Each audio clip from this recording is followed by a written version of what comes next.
Misión Cristiana Hijos de Luz presenta la palabra que da vida. Dios le bendiga, amados hermanos. Vamos, hermanos, a la Escritura. En esta oportunidad vamos a leer en la segunda carta a los Corintios, el capítulo 7, versículo desde el 5 hasta el 12 vamos a leer. La segunda carta a los Corintios, capítulo 7, el versículo del 5 al 12. En esto nos vamos a basar para el estudio, o mejor dicho, la predicación de esta noche, el mensaje de esta noche.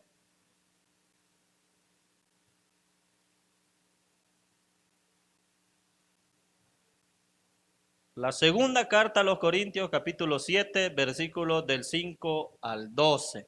¿Lo tenemos, amados hermanos? Si todavía no lo ha encontrado, pues le damos tiempo para que pueda leer, para que lo leamos todos juntos, el capítulo 7 de la segunda carta a los Corintios.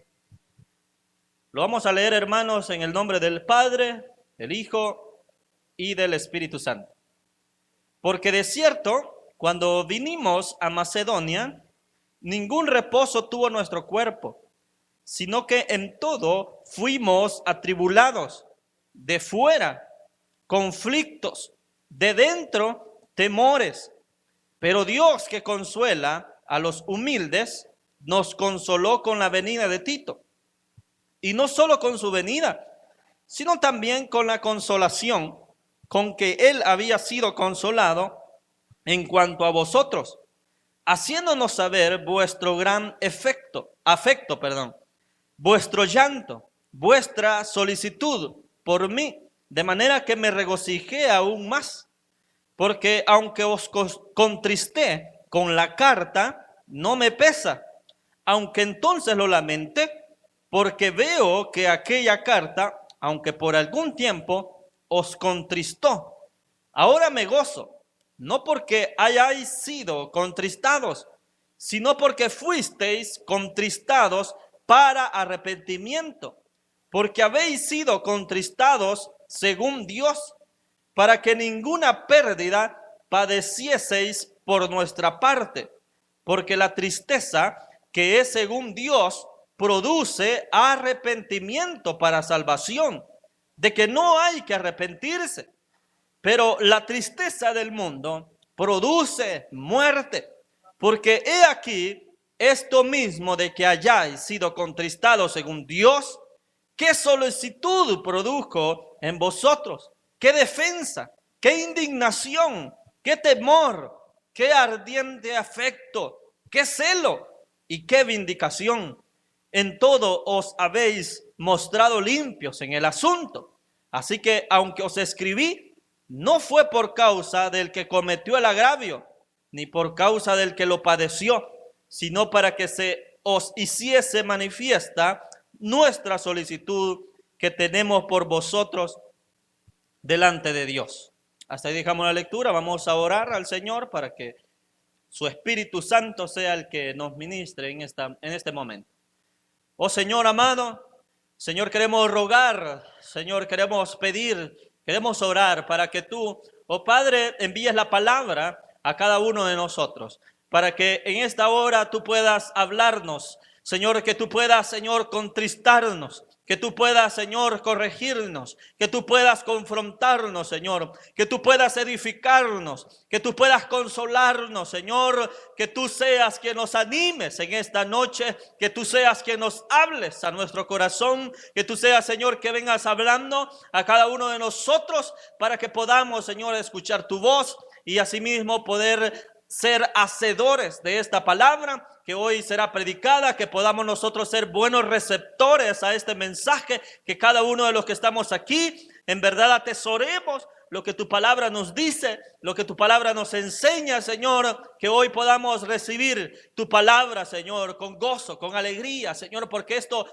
es lo que necesita nuestra vida, Señor, es el alimento que necesita nuestra vida, es tu palabra, Señor, es este pan espiritual que nos va a nutrir, Señor, espiritualmente y que nos va a ayudar, Señor, contra cualquier situación complicada que estemos atravesando. Señor, toma el control de cada uno de nosotros y de las peticiones que hay, Señor, en el corazón, que tú las conoces, que hoy puedan ser, Señor, reveladas, descubiertas, para que tú des la respuesta, Señor, en el nombre poderoso de Jesús. Amén. Tome su lugar, amado hermano, por favor. Hoy vamos a hablar, hermanos, sobre que algunas veces somos contristados por el Espíritu. No sé si usted sabe qué es eso de contristarse.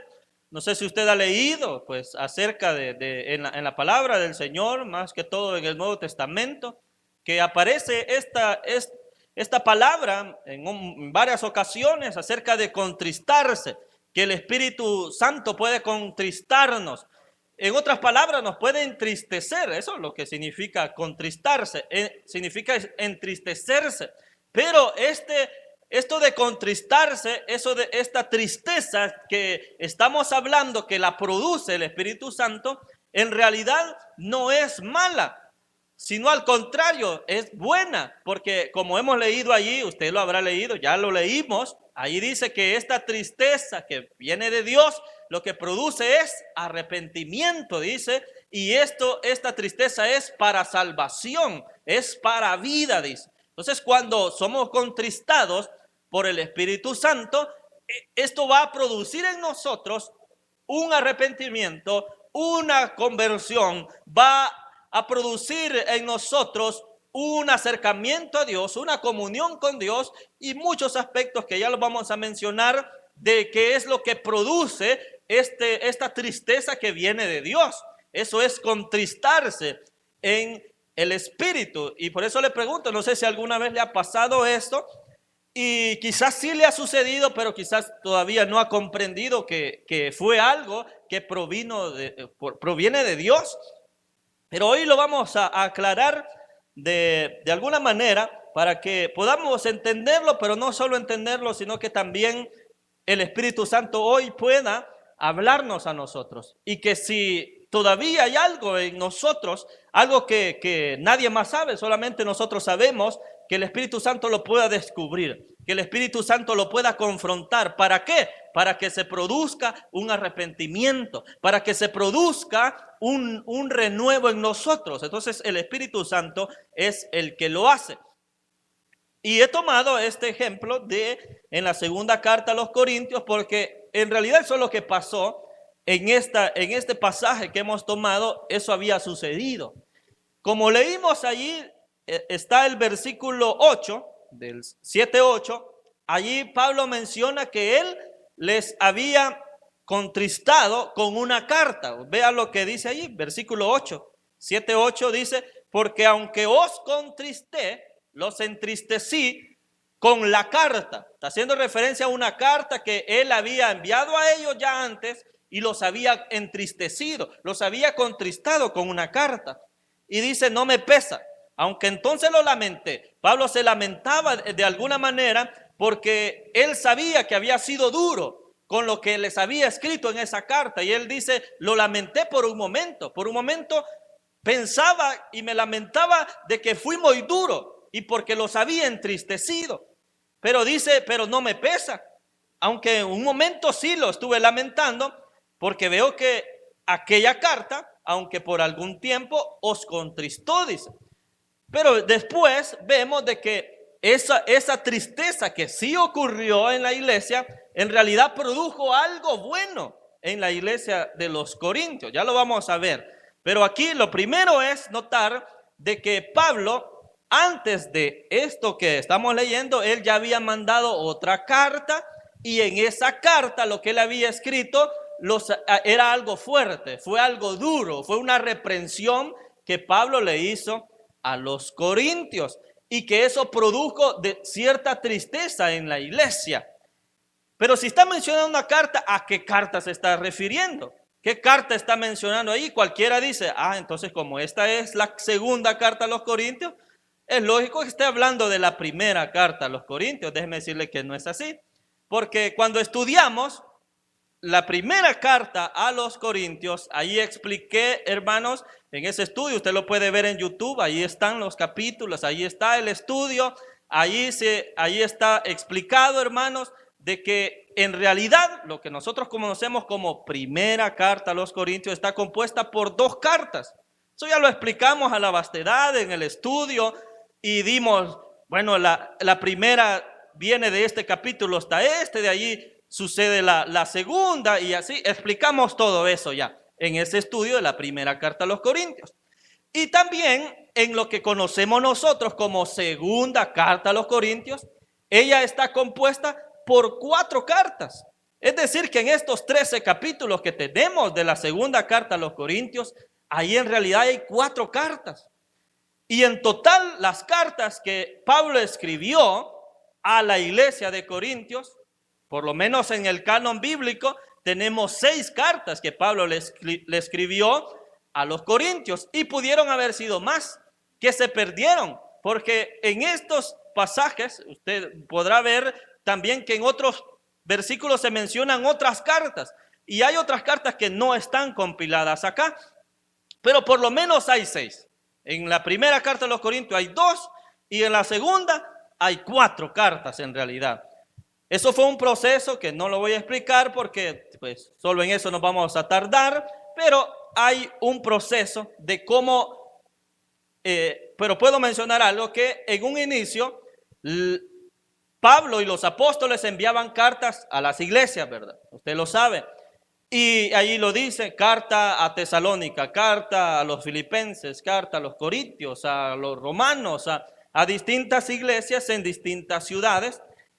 Pero esa carta no se quedaba solo allí en esa ciudad, sino que habían personas de los hermanos que se compartían las cartas. Entonces la misma carta que llegaba a los efesios era enviada también a Tesalónica para que también compartieran de la enseñanza que los apóstoles, que Pablo y los demás apóstoles daban a las iglesias. Y eso llevó a que los seguidores de los apóstoles, los que sucedieron a los apóstoles, ellos se encargaron de compilar todas aquellos escritos de los apóstoles.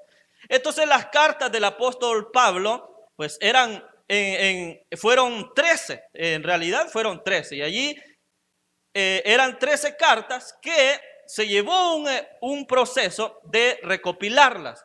Pero esas 13 cartas en realidad se convirtieron luego en 7. ¿Por qué? Porque empezaron a reducir el número de cartas. Y por eso no solo son 2 cartas a los Corintios, sino que en realidad son 6. Y allí podemos sumar, por ejemplo, en Romanos, en realidad hay 2 cartas. Si usted lo nota ya el último capítulo, esa es una carta de recomendación. Entonces, varias cartas en realidad están compuestas no solo por una, sino por 2 o posiblemente más. Por ejemplo, esta segunda carta a los Corintios tiene 4 cartas. ¿Y cómo verificamos eso? ¿Cómo comprobamos? Lo vamos a ver de una forma bien sencilla para que lo veamos, hermanos. Porque podemos ir viendo desde dónde está una carta, hasta qué versículo, de qué capítulo, a qué capítulo llega. Pero lo vamos a ver de una manera sencilla.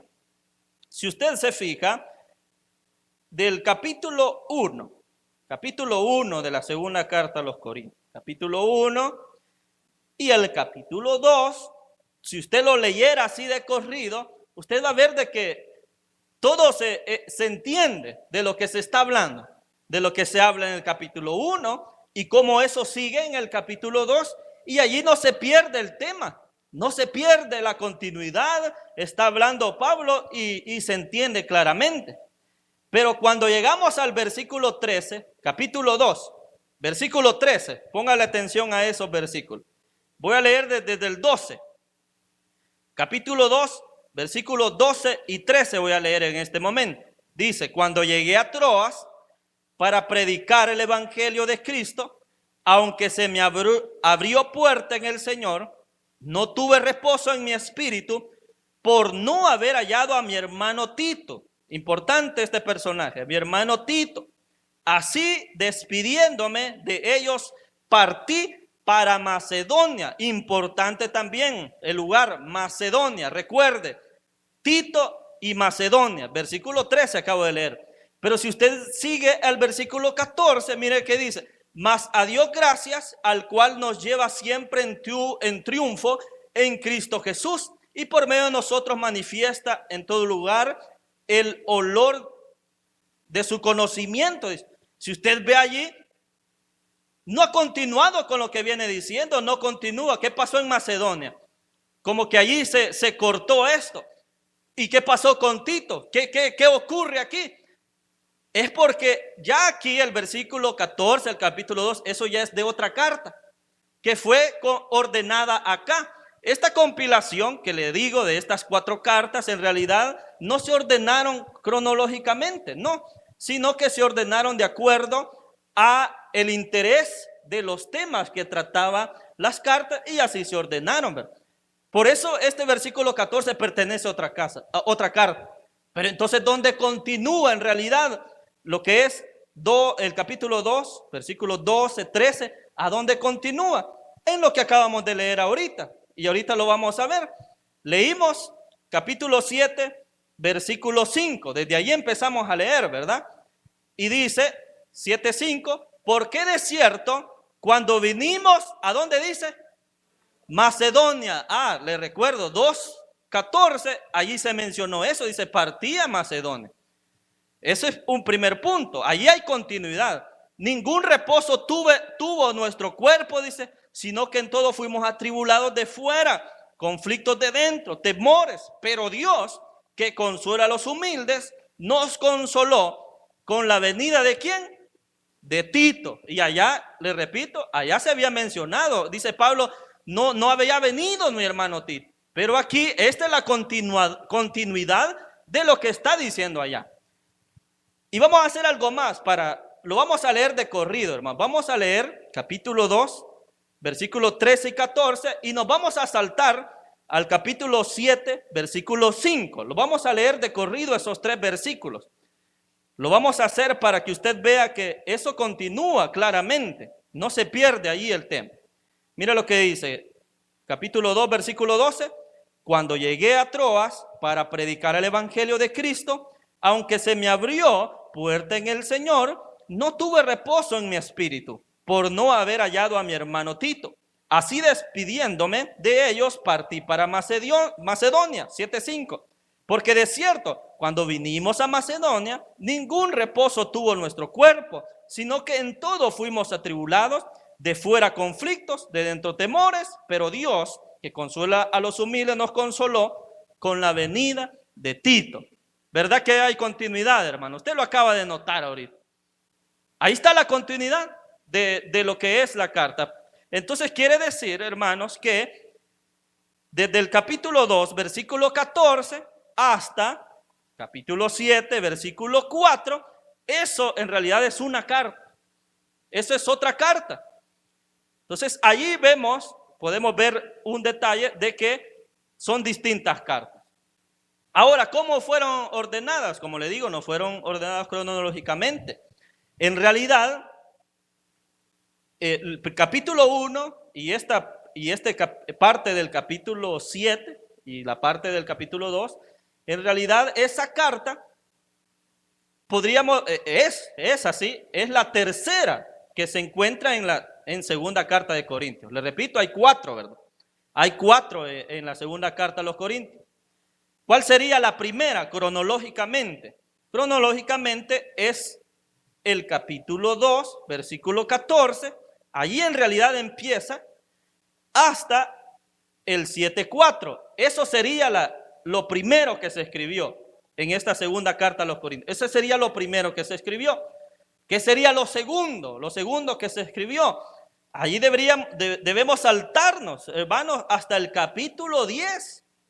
Hasta el capítulo 10 al 13. Del 10 al 13 fue lo segundo que se escribió. Estos capítulos del 10 al 13 se conocen como la carta de lágrimas. Así se conoce. ¿Por qué? Porque en esta carta, que es del capítulo 10 al 13, ahí es donde Pablo confronta a los corintios, donde hubo un grupo de hermanos allí que no respetaban la autoridad del apóstol Pablo. Entonces vino Pablo y tuvo que confrontarlos. Y como él también lo dice, ya en los que siguen, la otra carta que sigue después de esta, él dice, les escribí con muchas lágrimas, dice. ¿Por qué? Porque los había reprendido. En estos, del capítulo 10 al 13, si usted lo lee, usted lo va a hacer en su casa, léalo. Vea con qué tono está esa escritura, de qué manera se está expresando Pablo. Hay reprensión, hay muchas cosas y se señala lo que los corintios decían. Por ejemplo, ellos decían de que Pablo escribía duro en las cartas. Es duro en las cartas, decían, pero en persona es débil. Eso era lo que muchos hermanos de Corintios decían de Pablo. Él escribe de forma dura, nos envía cartas, nos regaña, nos reprende, pero cuando está en persona, en realidad su apariencia es débil. Es una persona que no intimida, que no habla tan fuerte, que su estatura es pequeña, que no es alguien que intimide en persona. Entonces habían personas de allí, de los hermanos, que no tenían respeto a la autoridad del apóstol. Entonces eso provocaba de que muchos hermanos ya no escuchaban las enseñanzas de Pablo. Entonces había allí algo terrible. Entonces viene Pablo y los reprende, les exhorta de esos hermanos y dice muchas cosas. Pues allí lo dejo que usted lo lea del capítulo 10 hasta el 13, vea todo lo que allí dice y menciona sufrimiento de él, menciona muchas cosas el apóstol y por eso se llama la carta de lágrimas. Entonces, en el capítulo 7, versículo 8, yo le dije, allí se hace referencia a una carta, ¿verdad? Dice, porque aunque os contristé con la carta, ¿con cuál carta? Es esta carta de lágrimas que le estoy mencionando, donde él los había reprendido, donde él los había exhortado. Y esta exhortación, ¿qué produjo en los hermanos? Produjo tristeza.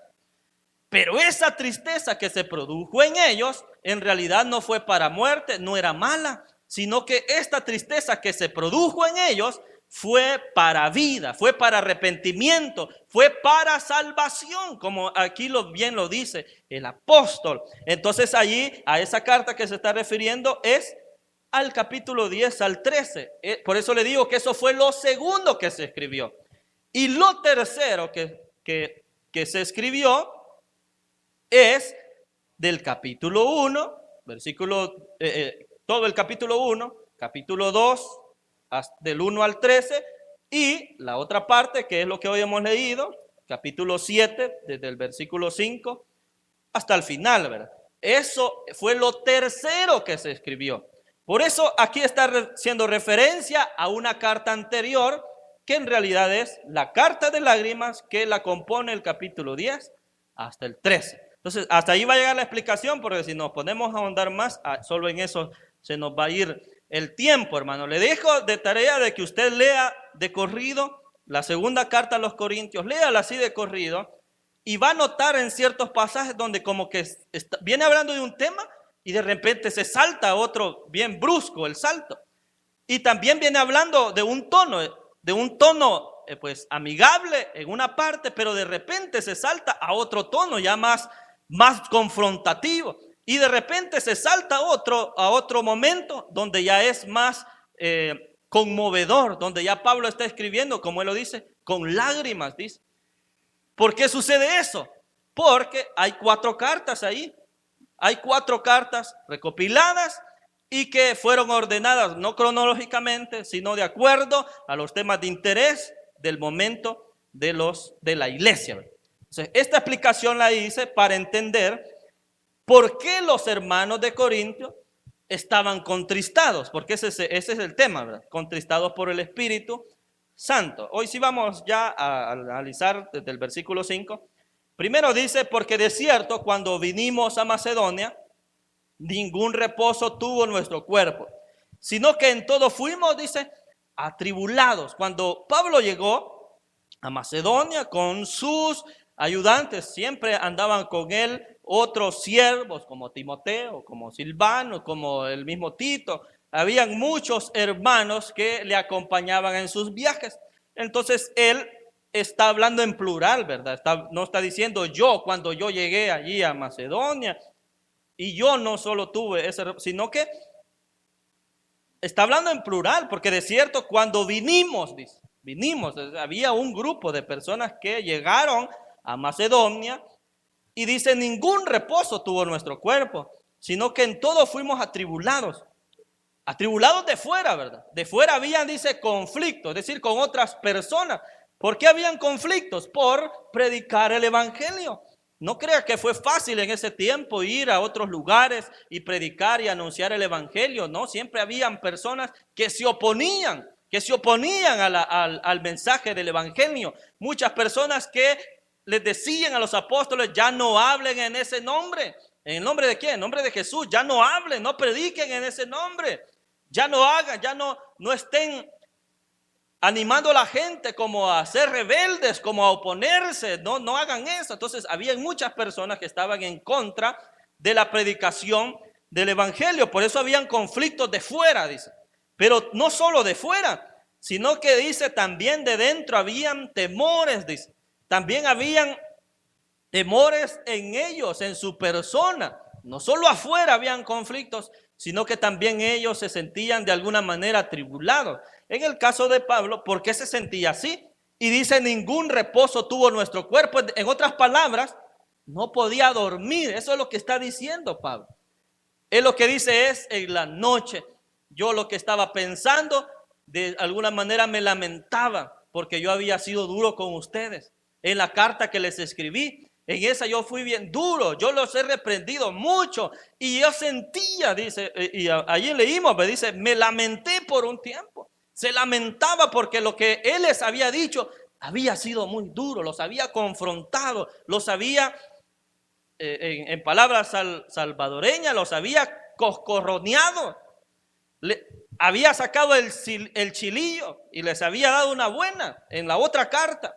Pero él decía, de alguna manera yo no me sentía tranquilo. No había ningún reposo en mí porque lo que les dije fue duro. Y no encontraba el consuelo. Dice eso, dice Pablo. Pero Dios, dice el versículo 6, ahora va a venir hoy sí el consuelo. Después vino sí el descanso. ¿Por qué? Pero Dios que consuela a los humildes, nos consoló con la venida de Tito, dice. ¿Por qué menciona que Tito llegó allí a Macedonia? Porque antes ya Pablo había enviado a Tito a que fuera a los corintios. Tito visitó a la iglesia de los corintios. Y no crea que Tito llegó con gran alegría, con gran entusiasmo a la iglesia de Corinto. No fue así. Tito había sido enviado sabiendo la calidad de hermanos que había en Corintios. Eso ya lo leímos en la primera carta a los Corintios. Ahí vimos todas las barbaridades que pasaban. Imagínense que había un hombre que había tomado la esposa de su padre, a la suegra, la había tomado como mujer. Y que Pablo dice, esto ni siquiera en la gente del mundo se mira eso. ¿Y cómo es posible? Y ustedes no dicen nada, ustedes como iglesia no están diciendo nada, ustedes saben lo que está pasando ahí y no hacen nada. Y habían más cosas, le acusaban y habían divisiones. A unos que decían, yo soy de Pablo, yo soy de Pedro, de Cefas, yo soy de Apolos, yo soy de Cristo. Ese tipo de hermanos había en Corinto, divisiones. Algunos todavía estaban en disputas de comer de lo sacrificado a los ídolos.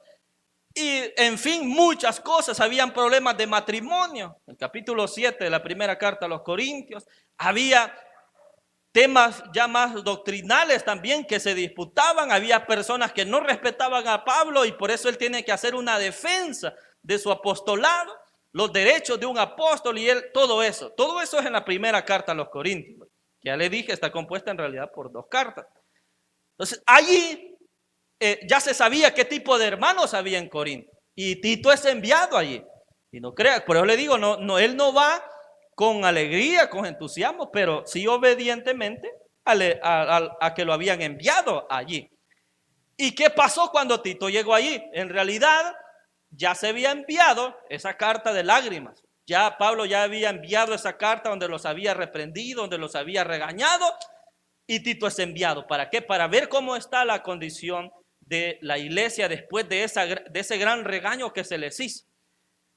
Y la iglesia cuando llega Tito donde ellos, no lo reciben de mala manera, sino que lo atienden. Aquí viene el enviado de Pablo, aquí viene Tito. Después de que nos regañó Pablo, ¿qué nos va a decir Tito, el enviado de Pablo? ¿Qué nos va a decir él? ¿Nos va a seguir regañando o viene a consolarnos o viene a tratarnos de alguna manera bien, viene a darnos ánimo? ¿Qué va a pasar? Entonces tratémoslo bien. Y así fue, lo consolaron, dice. ¿Qué significa eso cuando que de alguna manera consolaron a Tito? Es decir, que lo atendieron de buena manera, en todos los sentidos. En su alimentación, en su vestido, en darle un techo donde se quedara allí en ese tiempo, en el escuchar las enseñanzas que él llevaba, en atenderlo, en trabajar al lado de él. Todo eso, en de preguntarle dudas que tenía, todo eso conllevaba, todo eso hicieron cuando llegó Tito ahí. Entonces luego Tito vuelve y se encuentra con Pablo en Macedonia y allí le informa qué es lo que ocurrió. Entonces dice Pablo, allí fuimos consolados porque llegó Tito. Llegó Tito, nosotros no conciliábamos el sueño, nos sentíamos abrumados, atribulados, pero dice, nos consoló con la venida de Tito. Y no solo con su venida, dice, sino también con la consolación con que él había sido consolado en cuanto a vosotros, la iglesia de Corinto, haciéndonos saber vuestro gran afecto, vuestro llanto, dice. Imagínense eso, la iglesia de Corinto cuando recibió esa carta dura, no hubo alegría en esa iglesia, lo que hubo fue tristeza, fue un llanto. En otras palabras se dijeron unos a otros, ¿qué estamos haciendo? ¿Por qué no estamos respetando la autoridad del apóstol? ¿Por qué estamos actuando de esa manera? Y había llanto en ellos. Y dice, vuestra solicitud por mí, de manera que me regocijé aún más, dice Pablo. Con todo el informe que Tito le dio, hoy se sintió tranquilo Pablo. Él dijo, bueno, lo regañé y me sentía mal y me estaba lamentando y no descansaba, no conciliaba el sueño, pero ahora lo que produjo en la iglesia, ahora me siento tranquilo, dice Pablo. Porque aunque lo regañé, pero entendieron. Pero esto lo que produjo en ellos fue arrepentirse, fue que se volvieron a Dios. Ahora me siento tranquilo. Esto fue a través de una carta, pero esto mismo ocurre, hermano, en una predicación. Es lo mismo que ocurre en una predicación. No sé si alguna vez usted ha escuchado una predicación y usted dice, hoy quizás este hermano se levantó con el pie izquierdo. Hoy quizás en la casa no le dieron de comer quizás a este hermano. Anda con hambre quizás, porque el hermano empieza, hermanos, saca el cincho, saca el hacha, saca el machete y empieza a dar con todo, ¿verdad? Y uno dice, hombre, hoy está dura la palabra, hoy qué fuerte está predicando al hermano, hoy nos está regañando, hoy me está tirando, hoy me está diciendo todo. Y en realidad, hermanos, quien está hablando ahí es Dios, que quiere confrontarnos y que quiere, hermanos, entristecernos. ¿Para qué? Para que nos arrepintamos. Y aunque sea duro y nos confronta y la palabra llega y nos penetra, hermanos, hasta lo más profundo, nos penetra el corazón esa palabra, y aunque es duro, pero eso, hermano, nos hace reconocer que estamos mal. Es bueno que una iglesia se confronte las cosas malas, hermano. Porque si hay un predicador que no habla, hermanos, de o no confronta, a ese hermano de alguna manera no le tienen respeto. No se le respeta demasiado. Le digo, ¿por qué? Porque lo ven tranquilo al siervo. Lo ven que no se enoja, lo ven pasivo, lo ven tranquilo. Lo ven así como que, pobre hermano, pobre hermanito. Porque no confronta, solo habla, no soba la espalda. A ese hermano no lo respetan. No lo respetan. Y es necesario, hermano, de que a veces se confronten las cosas. Que se digan las cosas claramente, que no se ande con rodeos, sino que se diga: aquí se está actuando mal. Aquí la iglesia está yendo a otro rumbo. Aquí la iglesia se está desviando. Aquí la iglesia solo a dormir viene. Aquí la iglesia solo a distraerse viene. Todo eso, hermanos, hay oportunidad para decirlo. Y se siente duro, ¿verdad? Siento aquello, es que por mí lo dice. Se siente duro, pero hermanos, es la verdad. Y la verdad duele, ¿verdad? Y que cuando hermanos, se nos quita la máscara, entonces ahí entendemos. Hasta ese momento llegamos a entender. Porque de alguna manera la iglesia como que así le gusta, ¿verdad? A la iglesia se le dice: usted va a prosperar, usted va a salir adelante, hermano. El Señor lo va a sanar. Y se le anima y se le dice: el Señor le va a llenar con su espíritu. El Señor le va a aumentar su fe. El Señor le ama. El Señor le cuida. Todo ánimo, todas palabras bonitas, ¿verdad? Pero esas palabras como que no hacen nada en la iglesia. Esas palabras como que no resuenan en el oído.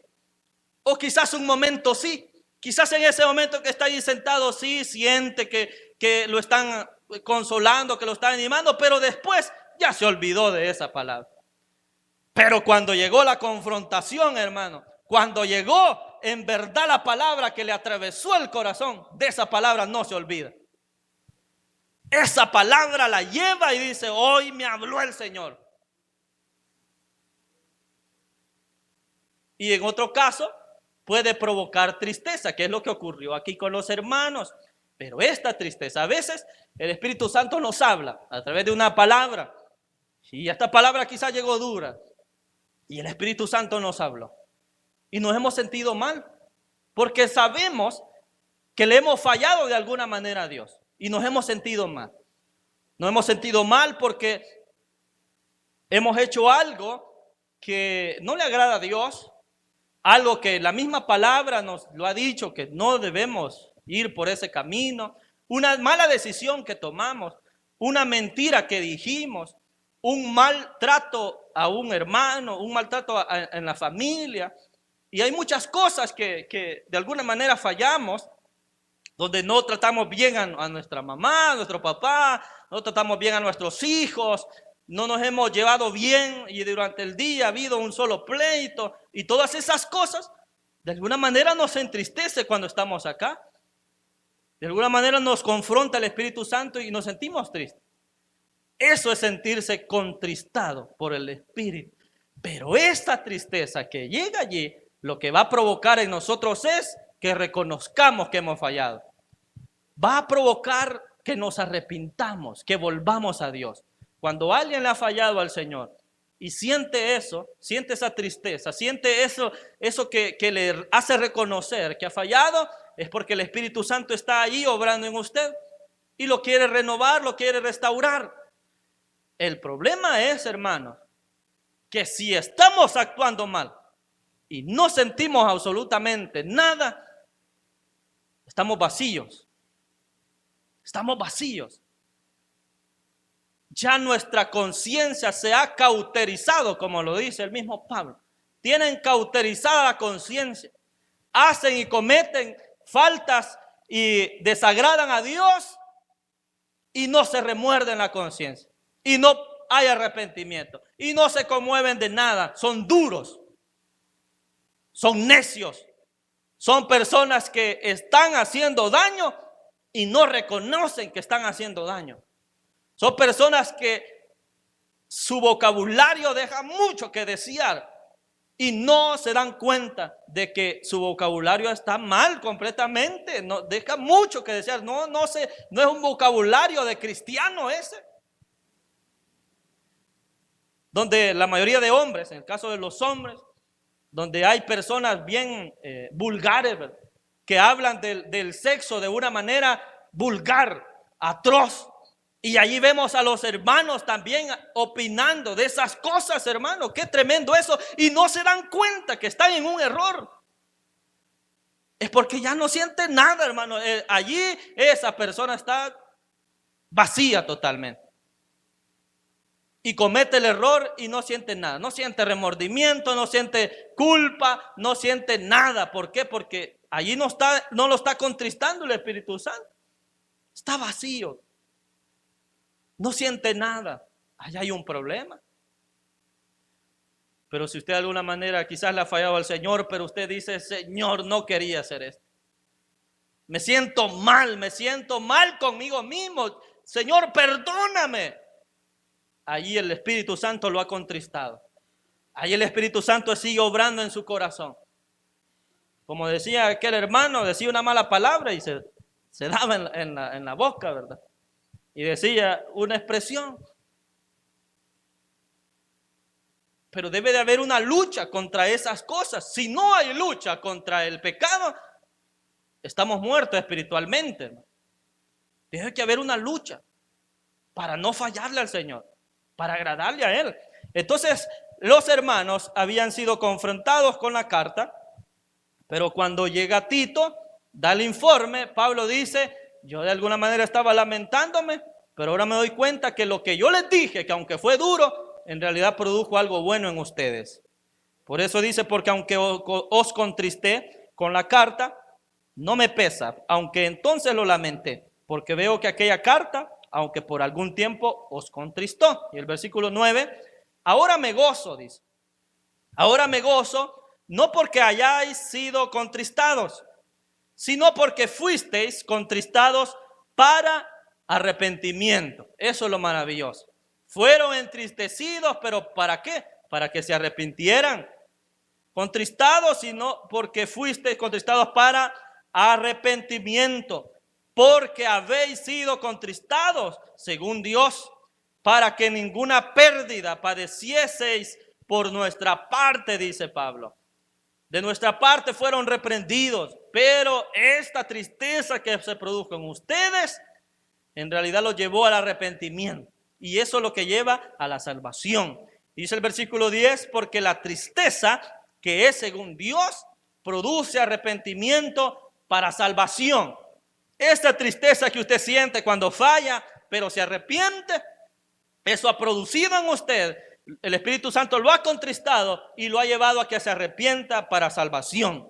De que no hay que arrepentirse, es decir, de este tipo de tristeza que ha llegado, de eso no hay que arrepentirse, dice, no, sino que esta tristeza que ha llegado, en realidad lo que produce es salvación, lo que produce es vida. Y si algún predicador, si algún ministro alguna vez, pues sacó el hacha, ¿verdad? Y llegó a dar, pero eso produjo en la iglesia una restauración a las personas, de eso no hay que arrepentirse.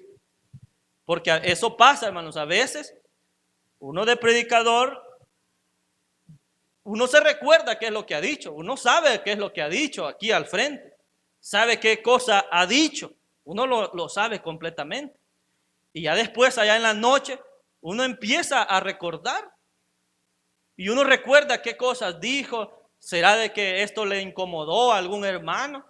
¿Será que eso le afectó a una hermana, eso que dije? Quizás no lo dije bien, quizás no me expresé bien. Todos esos pensamientos invaden al predicador. Pero, ¿cuándo viene el consuelo? Cuando en el siguiente culto o terminando uno de predicar, viene algún hermano, alguna hermana que le dice: hey, qué poderoso la palabra de Dios. Así, ¿verdad? Y dicen, hoy el Señor me habló, dicen algunos hermanos. Hoy el Señor me dijo lo que yo necesitaba oír. Y cuando se dicen esos comentarios, entonces ahí uno encuentra la paz. Y ahí uno se siente tranquilo. quizás sí me equivoqué en alguna cita, ¿verdad? No lo dije como era. Me equivoqué en la cita, me equivoqué en el texto. En lugar de decir una palabra, dije otra. Me equivoqué en eso. Pero eso queda a un lado cuando llega un hermano, una hermana y dice, hoy me habló el Señor. Y ahí uno se siente tranquilo. No fue en vano lo que se habló, no fue en vano lo que se predicó. ¿Se puede mejorar? Sí, se puede mejorar. Con el tiempo vamos a mejorar, con el tiempo lo vamos a expresar mejor, con el tiempo nos vamos a aprender más la Biblia, con el tiempo vamos a ir mejorando la forma como decir las cosas. Pero cuando la iglesia se esté edificando, entonces ahí uno encuentra la calma, la tranquilidad, ¿verdad? Entonces dice, me gozo por eso, me gozo. Fuiste contristados, pero para arrepentimiento, para salvación. Porque la tristeza que según Dios produce arrepentimiento para salvación. De que no hay que arrepentirse. Pero la tristeza del mundo produce muerte, dice. Aquí está comparando. Todo lo que ocurre aquí, si usted se siente triste porque le falló al Señor, pero se arrepiente, eso produce arrepentimiento, produce salvación, algo bueno. Y eso produce vida.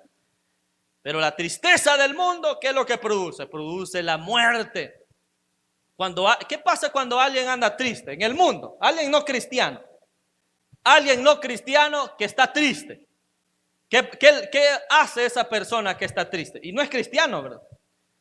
Si es un hombre que quiere como apaciguar sus penas, lo más común que puede hacer es entrar a un supermercado y comprar un six-pack de cerveza. Irse a llorar y a tomar con los amigos porque está triste. Una mujer que esté triste por alguna razón, ¿qué es lo que hace? Se cierra en su cuarto y se pone a llorar. Y el maquillaje se le corre y todo, y hay un solo desastre.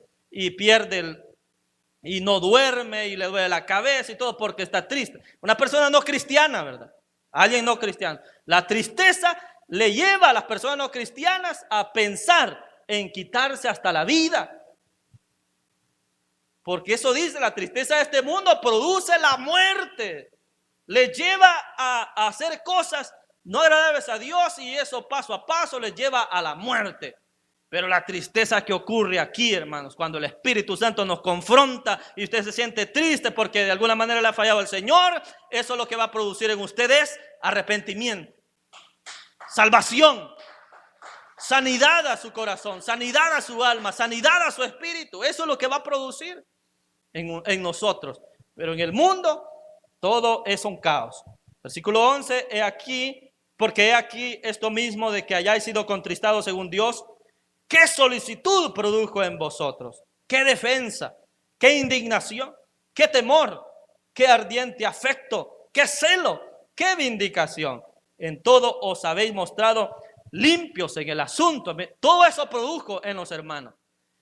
Se habían entristecido, pero ¿qué produjo eso? Como allí dice, produjo indignación. Ellos dijeron, qué mal estamos, qué mal nos hemos comportado. No hemos respetado al apóstol, nos hemos comportado de una manera como que no somos cristianos. Pero eso produjo indignación, produjo, hermanos, dice defensa, es decir, algunos empezaron a defender al apóstol. Dijeron, no, ¿cómo es posible que ustedes estén diciendo eso del apóstol? ¿Cómo es posible que no respeten la autoridad de él, de sus enseñanzas, de lo que él nos ha dicho, de cómo ha resuelto muchos problemas de nosotros? ¿Cómo pueden decir eso de él? Y todo eso provocó en la iglesia, dice defensa, indignación, temor, dice. El temor de Dios, ¿verdad? Ardiente afecto, es decir, que a pesar de que Pablo los regañó, no dejaron de amar al apóstol, sino que creció el amor por el apóstol. Qué tremendo es eso. Que cuando alguien nos está corrigiendo, pero eso produce más amor a ese que nos está corrigiendo. Eso es maravilloso. No sé si alguna vez lo han corregido de esa manera. Y usted ha dicho, y ha amado a ese que le ha corregido, porque como lo corrigió, lo libró de hacer cosas malas. Eso es lo que hace un padre, ¿verdad? Una madre que corrige a su hijo. Y uno después se da cuenta de que en realidad esa corrección fue por amor, ¿verdad? Y nos cuidaron nuestros padres, nuestra madre, nos cuidó con esa disciplina que nos pusieron. Y después le agradecemos a nuestros padres porque pues sí, a veces quizás agarró una de esa extensión, ¿verdad? Y nos la reventó en el lomo, pero fue para nuestro bien. Y eso nos ayudó y ahora decimos gracias a Dios por esa extensión, ¿verdad? Gracias a Dios por ese chancletazo que me dio mi mamá. Gracias a Dios por eso, por la corrección. Porque eso produjo en nosotros que anduviéramos por el camino.